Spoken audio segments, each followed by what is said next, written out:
మరి 10 సంవత్సరాలు తెలంగాణ వచ్చిన తర్వాత బీఆర్ఎస్ పార్టీలో నేను మంత్రిగా లేకపోయినా, సంతకం చేసే అధికారం నాకు లేకపోయినా, ఒక ఎంపీగా ఉన్న, ఎమ్మెల్సీగా కొనసాగిన.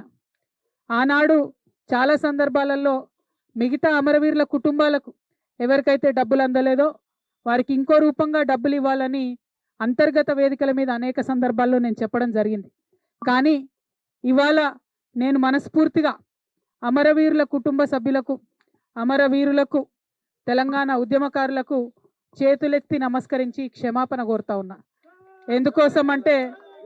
ఎందుకోసమంటే ఆనాడు నేను మీకోసం కొట్లాడినా కానీ ఇంకా గట్టిగా కొట్లాడేది ఉంటుంది, సాధించుకునే వరకు మీకోసం కొట్లాడేది.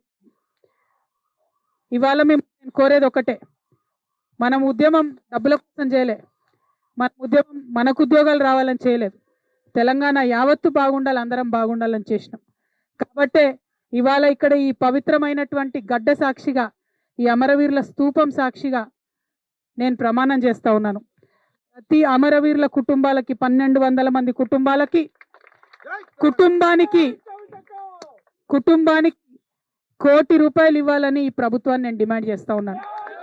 ప్రతి అమరవీరుల కుటుంబానికి ₹1 కోటి ఈ ప్రభుత్వం నుండన్నా ఇప్పిస్తాం, లేకపోతే ఈ ప్రభుత్వం మార్చి వచ్చే ప్రభుత్వంతోనైనా ఇప్పిస్తామని ఈ సందర్భంగా నేను అమరవీరుల కుటుంబాలకు వారి యొక్క పాదాల సాక్షిగా మీకు తెలియజేస్తా ఉన్నాను.